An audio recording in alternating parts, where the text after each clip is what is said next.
All right, I think we can get started here. Good morning and or afternoon, depending on where you're calling in from today. And welcome to today's Insights Report webinar, highlighting some key findings from our ethical supply chain programs, social and environmental impact assessments. We really appreciate everyone taking the time to join us here today.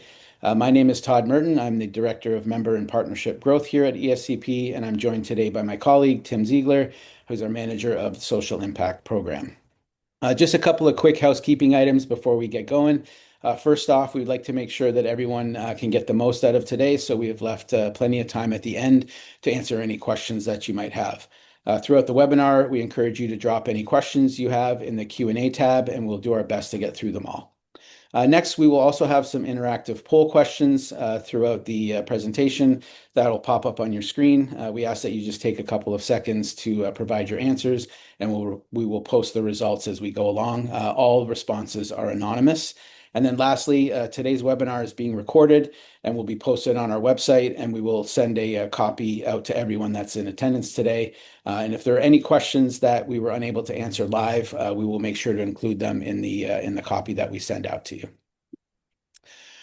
Just quickly, for those that are unfamiliar with the Ethical Supply Chain Program, we're a nonprofit specialist responsible sourcing program who's been in operation for over 20 years. While we initially were created to serve the toy industry as an audit-only program, we've since evolved to work across any industry, and we have also created a series of programs and services that go far beyond the audit, including our award-winning worker well-being programs.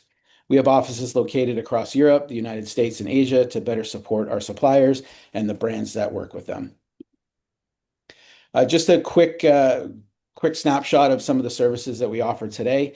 Our factory certification. This is our full on-site audit program that goes a step further by requiring all non-compliances be remediated before certification is granted. Social and environmental impact assessments, which we will be discussing today. Our grievance mechanism, this is a ESCP's own live manned worker helpline that is mandatory in all certified factories and also available as a standalone service for any factories outside of our program. The worker well-being programs are a wide range of programs designed to meet the needs of both the factories and their workers. These include things such as our gender equality and migrant parent training, as well as our family-friendly spaces program, which helps facilities establish daycare centers on site. And then finally, our risk and impact assessment. These customizable assessments can cover a wide range of areas to vet potential new suppliers and identify risk. Before we get going here, we'll get to our first poll question. Again, if you could just, you'll see this pop up on your screen. If you could provide your answer. How important is visibility into tier 2 and beyond suppliers for your ESG strategy?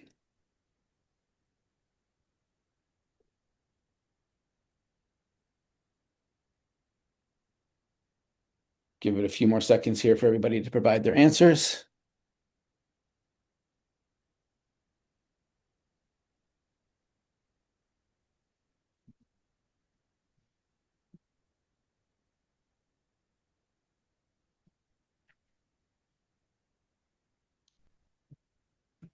Go ahead and post the results. So looks like overwhelmingly it's important, but difficult to accomplish today, which is great. And the purpose of our call today here is to show you some ways that can make things a little bit easier for you.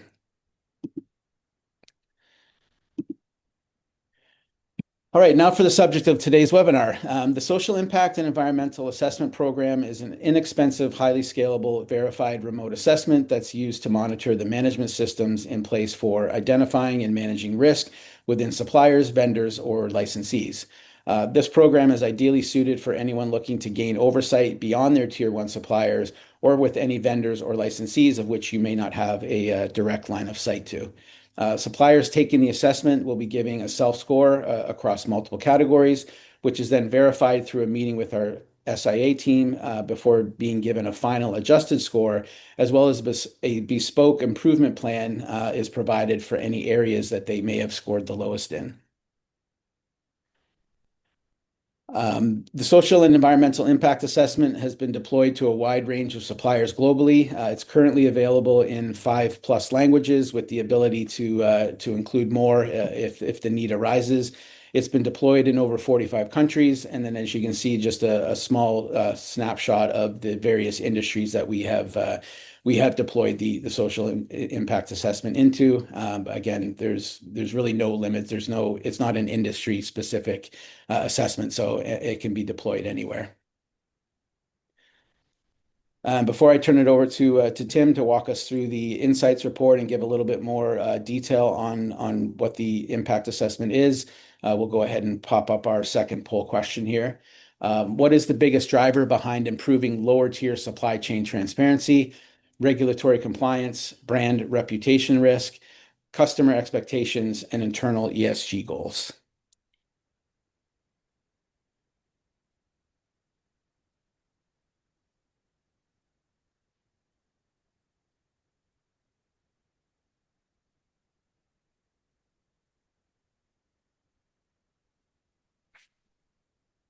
So a couple more seconds here to get the rest of the answers in.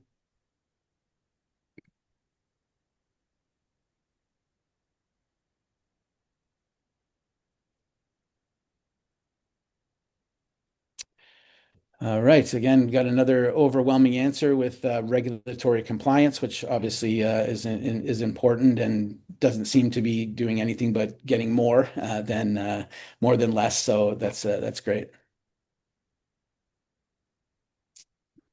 All right. Now, I guess I'll turn it over to Tim to get into a little bit more detail on the assessments themselves and the results from our impact report. Go ahead, Tim. Thanks, Todd, and nice to meet all of you. My name is Tim Siegler. I manage the social impact program here at the Ethical Supply Chain program.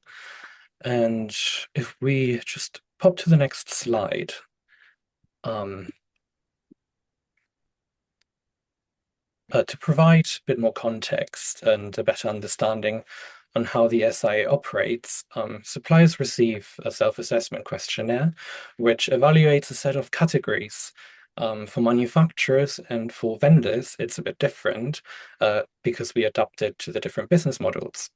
We also have an environmental assessment module, which covers 12 areas, which goes over greenhouse gas emissions, water, energy, and the supplier then receives a vendor or manufacturer questionnaire. And on the next slide, we can delve into the process of what this looks like in more detail. So they would go through an onboarding process, which then leads to their self-assessment, an independent review of all the documentation they've provided, everything they've answered during the questionnaire process, and it then feeds into a call which helps us understand the company better, understand what systems they have in place. And based on this information, we then tailor a report and improvement plan, which they will receive towards the end of the process.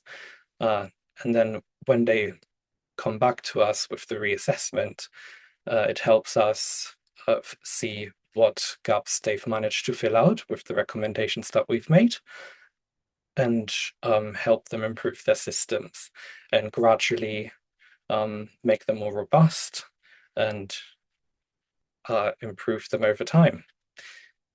Now, we can look deeper into the key insights. Recently we've published the SEIA Insights Report, which synthesizes this data. The data set shows like everything we have on record from the last 6 years. We've looked over 516 assessments. When we first started to look at the metrics, we quickly noticed that a lot of these figures were quite positive. And the data shown within this and the next slides is based on 434 suppliers, all from various industries. We've conducted 516 assessments overall across 37 countries. And this also split further into 194 manufacturers, 108 vendors, and 132 brands. And what's also important to note here is that a significant 82% are SMEs, or small and medium-sized enterprises, where in reality many of these more realistically fall into the 1 to 25 employee bracket. Moving on to the next slide, we have some top-level info, some interesting statistics highlighting how the tailored reports and access to the resources and one-to-one support that we provide really speak for themselves. So since 2020, suppliers renewing their assessment have seen on average a 14.6 uplift in their social assessments. We really haven't seen a single supplier who has not improved. Some have even improved by a staggering 161% relative to their starting point.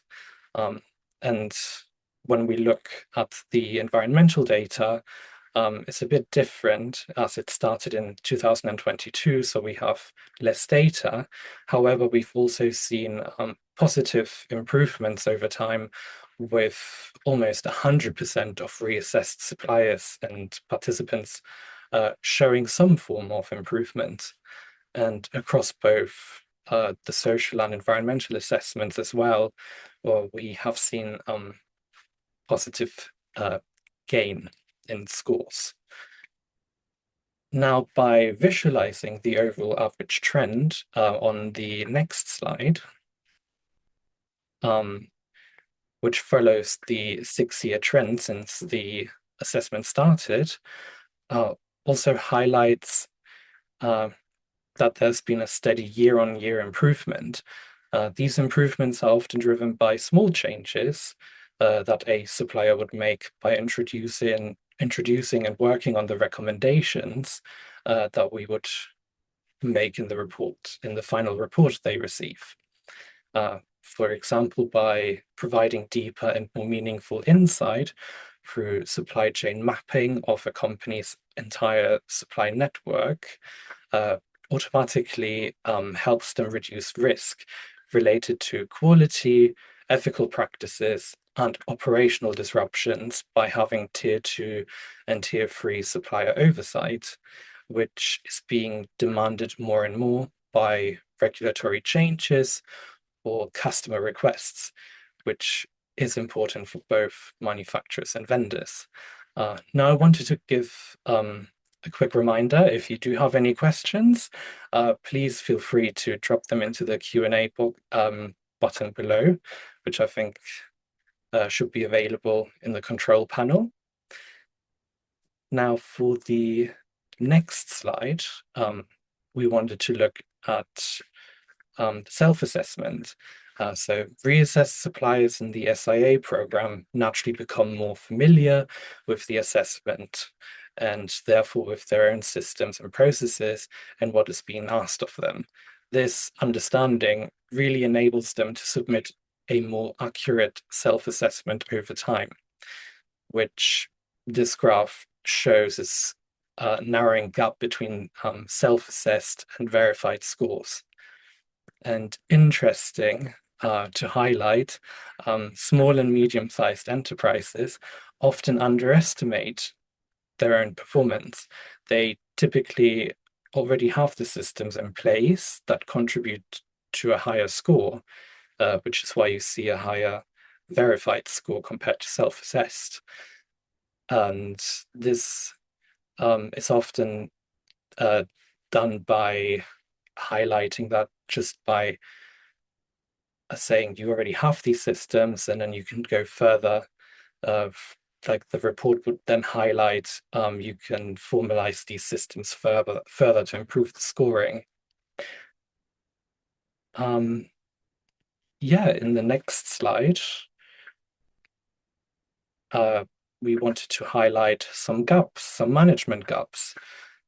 The review helped us identify some of the lower scoring categories, allowing us to understand supplier needs and adapt resources to be more specific or easier to understand and implement. In this case, the most common gaps for both vendors and manufacturers stem from inadequate supply chain oversight and an absence of systems like a supplier code of conduct.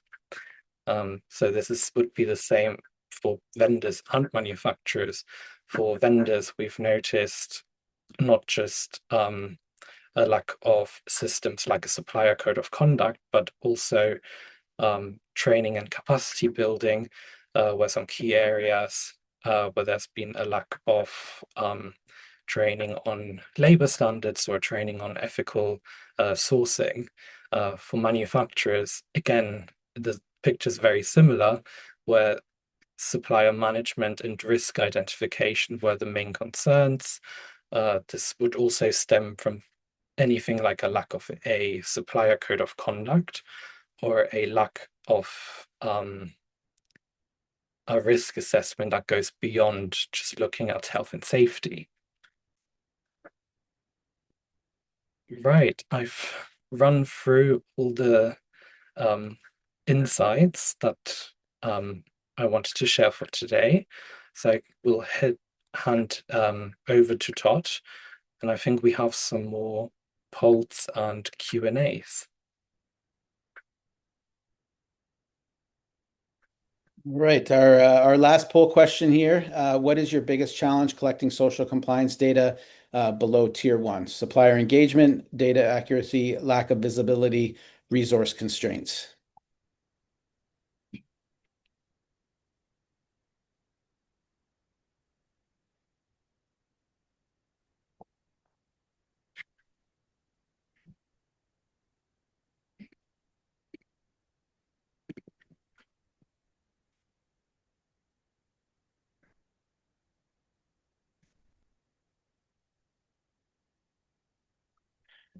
All right, seems for the most part fairly even, other than data accuracy, resource constraints, lack of visibility, supplier engagement seem to be neck and neck for the biggest challenges to be faced. It's great. All right, well, we've got about 10 minutes left here, so we do have a number of questions. So I want to go ahead and move to that to make sure that we have enough time to answer those. I will go ahead and ask the first question here. How is the SEIA different from a traditional social compliance audit? Yeah, I'm happy to answer that. SEIA is a bit different because we try to listen in on the supplier and really try to understand the systems that they have in place to then help make a tailored um, recommendations to by identifying the gaps that they have within the systems. Yeah, so just to expand on that, as Tim mentioned, the SIA is looking at the management systems in place of how the particular supplier or vendor is managing risk within their own supply chain, where you might not have that direct relationship with their manufacturers or their supply partners. Whereas the traditional social compliance audit obviously is going into the building, it's on site, it's looking at the environmental health and safety issues going on inside the plant or inside the factory or the facility. The social impact assessment is again looking to see, how do they manage what's going on inside their own supply chain. So it can actually be sort of used as a precursor to a traditional social compliance audit if this is a factory that you're potentially looking at working with, or it's an indirect supplier that you would like just to get some initial oversight on to determine, yes, this is somebody that we would like to move forward with and bring on as a supplier, at which point, then they would obviously be required to do a on-site audit. But it really can serve multiple purposes as sort of a precursor to the traditional social compliance audit, or it just be, again, oversight for a supplier that's not in your direct line of sight, or a tier one supplier.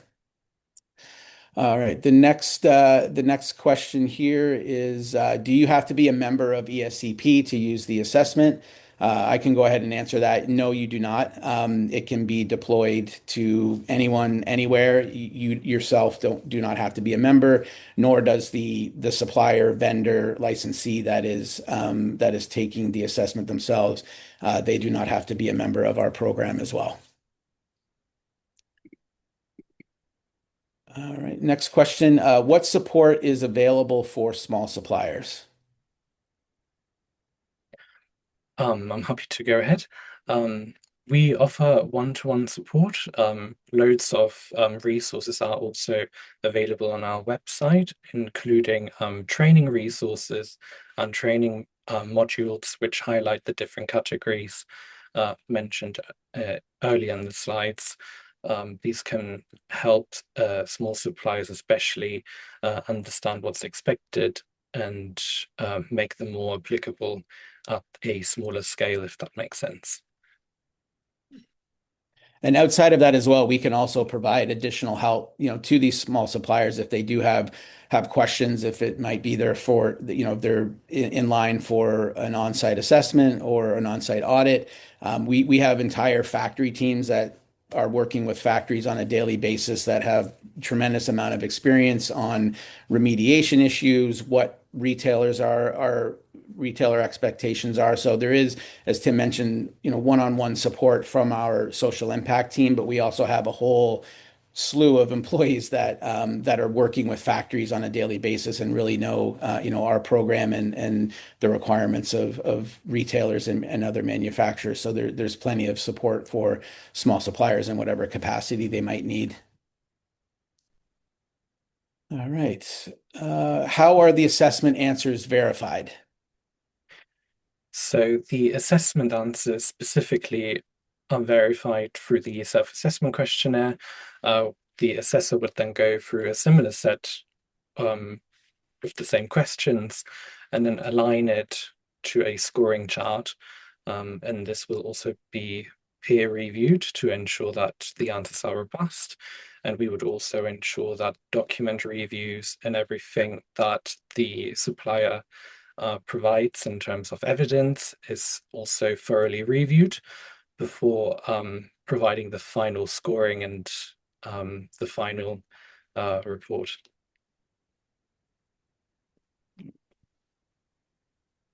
Our next question here is how often should a supplier take the assessment?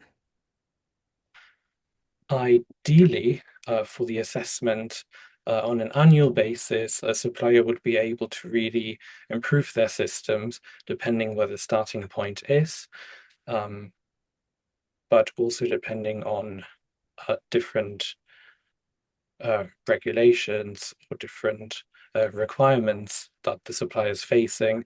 But normally, I would say on an annual basis, it helps refresh uh, the system's knowledge and make sure everything's up to date. And this can also be dictated too by the brands or retailers that a supplier might be working with as well. They might have a system in place where they're looking at the social impact scores and they kind of set a threshold. If one of the suppliers or vendors taking the social impact assessment, if they score below a particular threshold, they might institute a program where they would like the supplier to then retake it in 6 months' time to make sure that any gaps that were identified have been closed. And then those that score above the threshold, again, might only need to take it every year or every 2 years. So, the supplier themselves can be proactive and do it every year just to make sure they have something current to provide any potential new clients. But then again, any brands that are utilizing the program, might set their own specifications in place as to how often that a supplier might have to retake the assessment.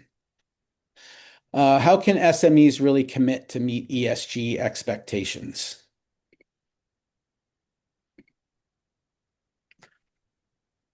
Did you want to take this one or would you? Sure. Yeah. So again, to say how can SMEs really commit to meet ESG expectations? Again, I think a lot of that is going to be dictated by their customers. If if all they're requiring is for you to take something like an assessment, whether it's social impact or a risk assessment to determine, what level or what kind of management systems that you have in place. But really it's the fact that you're committing to doing something at all, whether it is an assessment, whether it's a full on-site audit. The ESG expectations vary by what country you're in, again, who your customers are. So I think taking any steps necessary to be in compliance, whether it's for a client or whether it's governmental, I think anything that's being done is a positive step. I know again it would just depend on the requirements that you're facing from external stakeholders. We'd be happy to speak with you directly. If you do have any questions or you want some more information based on where you're located or who your customers are, we would be happy to set up a call and kind of go through it specifically and help you design a plan, that'll enable you to reach and meet any of those expectations.